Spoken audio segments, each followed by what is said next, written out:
Bismillahirrahmanirrahim. Assalamualaikum warahmatullahi wabarakatuh. Perkenalkan, nama saya Muhammad Dukinandar, NIM 2005-2008. Di sini saya akan mempresentasikan bisnis plan dengan judul yaitu Cost Oversize Grafik Wayang Indonesia.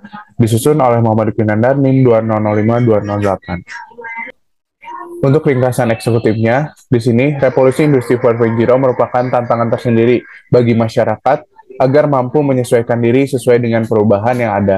Perkembangan teknologi yang sangat pesat belakangan ini membawa dampak negatif terhadap lunturnya nilai budaya yang ada di Indonesia. Contohnya yaitu wayang.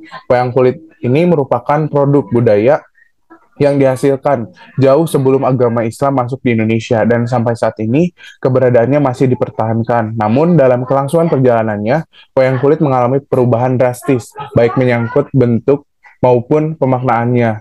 Nah, dengan adanya informasi tersebut, di sini saya melihat gitu ya adanya peluang usaha dalam bidang pakaian yang berkolaborasi dengan adanya budaya lokal yaitu wayang, dan inovasi yang saya miliki yaitu koyang atau Khas Oversize Grafik Wayang. Dengan adanya inovasi ini diharapkan bisa meningkatkan kesadaran bagi seluruh masyarakat untuk tetap melestarikan budaya yaitu terkhususnya wayang di Indonesia.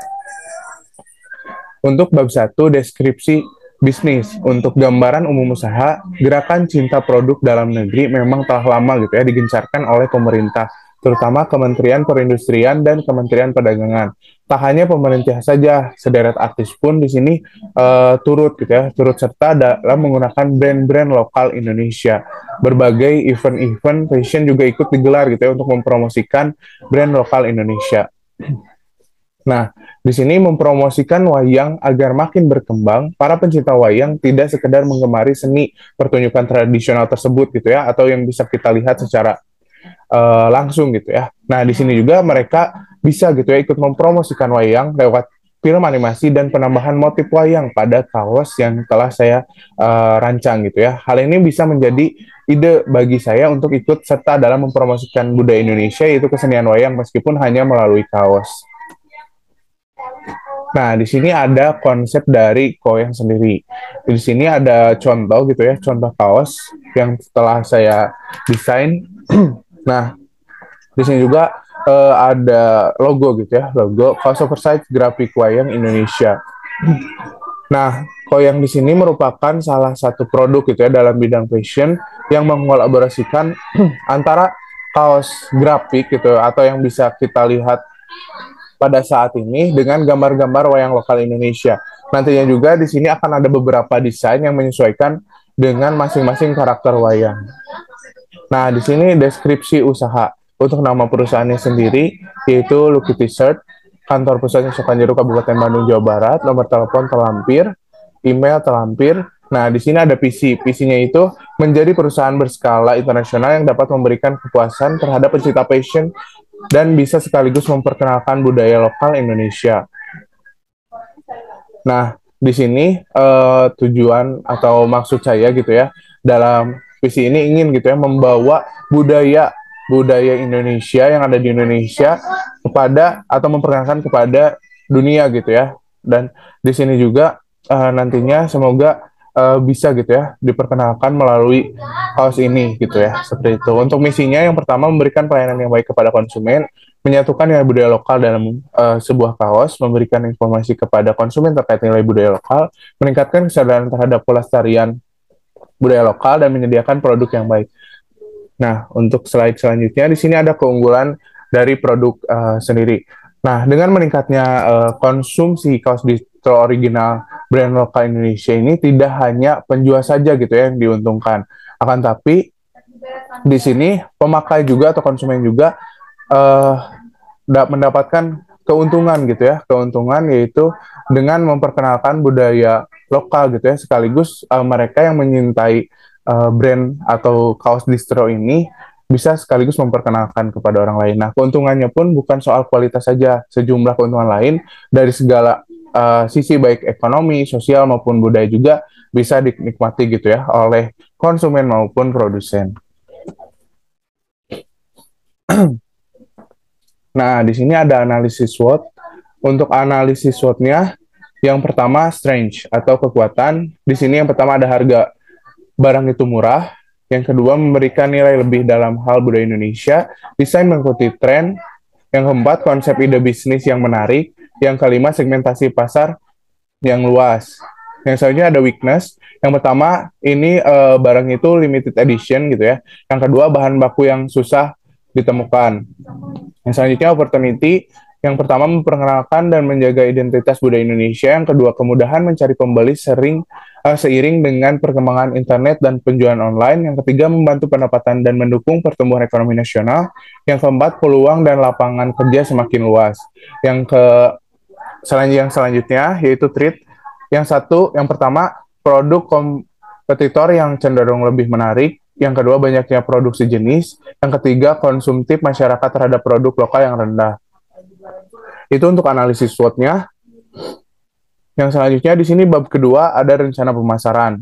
Yang pertama ada analisis situasi pasar. Nah, dengan adanya perkembangan teknologi, terutama dalam hal internet, hal ini bisa memudahkan kita gitu ya, dalam hal pemasaran produk. Pada saat ini banyak sekali gitu ya aplikasi-aplikasi yang bisa digunakan dalam mempromosikan dan memasarkan barang. Nah, di sini saya melihat gitu ya, adanya peluang yang sangat besar di mana pemanfaatan teknologi dalam bisnis saat ini mudah menjadi suatu keunggulan atau smart business gitu ya. Oleh karena itu saya akan menggunakan aplikasi jual beli online dan media sosial dalam pemasarannya. Yang selanjutnya yang poin B ada strategi pemasaran. Nah, dalam mengembangkan usaha, saya akan melakukan hal-hal sebagai berikut. Yang pertama, membuat akun media sosial seperti TikTok, Instagram, Twitter, dan sebagainya dalam proses pemasaran. Yang kedua, menjual produk melalui e-commerce yang seiring digunakan oleh masyarakat seperti Shopee, Lazada, Tokopedia, dan sebagainya. Yang selanjutnya melakukan COD atau cash on delivery untuk konsumen yang tinggal di wilayah Bandung.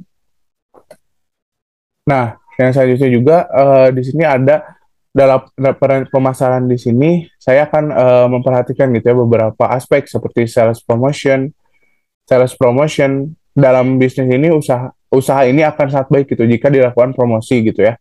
Nah, dalam hal ini saya akan menggunakan beberapa tagline yang sesuai dengan momen-momen gitu ya, yang ada di Indonesia. Beberapa promosi penjualan yang akan dicanangkan adalah berupa potongan harga ataupun diskon gitu ya, seperti itu. Yang selanjutnya public relation. Nah, public relation ini berguna untuk membangun cita bisnis usaha yang baik kepada konsumen dan masyarakat pengguna aplikasi. Selain itu, public relation ini juga berfungsi gitu ya, guna mengevaluasi gitu sikap dan pandangan publik terhadap penggunaan kaos agar mendapat penerimaan dan kesan yang baik dari masyarakat.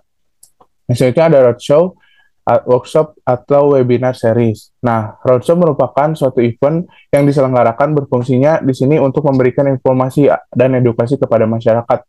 Dan hal ini bisa saya manfaatkan gitu dalam proses pemasarannya. Yang selanjutnya periklanan melalui media. Nah, iklan merupakan strategi promosi yang paling umum digunakan oleh perusahaan gitu ya untuk membangunkan kesadaran konsumen terhadap keberadaan produk yang ditawarkan. Nah, media yang dalam melakukan iklan ini contohnya YouTube, media cetak gitu ya, seperti poster, billboard, dan koran gitu ya.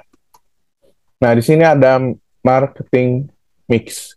Nah, dalam marketing mix ini yang pertama ada produk yang akan dijual berupa kaos yang telah didesain gitu ya, sesuai gambar karakter wayang, nantinya akan dijual secara online melalui aplikasi belanja online. Terkait price, yang kedua price, yang menetapkan harga yang masih terjangkau gitu ya oleh semua kalangan, mulai dari 75.000 sampai 100.000. Yang ketiga ada place, kantor pusat Koeng ini berada di Bandung, akan tapi untuk pemesanannya dapat dijangkau di seluruh Indonesia. Yang selanjutnya ada promotion. Dalam hal pendistribusian ini, kaos seperti ini saya mempromosikan kaos tersebut melalui e-commerce dan web secara khusus gitu ya, dan pemesanannya bisa melalui aplikasi WhatsApp atau dalam e-commerce tersebut gitu. Mengapa demikian? Karena menurut saya gitu ya, pada saat ini perkembangan teknologi ini bisa kita manfaatkan gitu untuk melakukan hal-hal positif seperti mempromosikan produk lokal ke nasional maupun internasional. Nah, di sini ada biaya bab 3 yaitu biaya anggaran. Untuk modal awal sendiri yaitu modal pemilik 1 itu 2 juta, modal pemilik 2 yaitu 1 juta dan total 3 juta. Baik, terima kasih atas perhatiannya. Sekian pemaparan bisnis plan dari saya. Mohon maaf apabila terdapat kesalahan maupun kekurangan. Wassalamualaikum warahmatullahi wabarakatuh.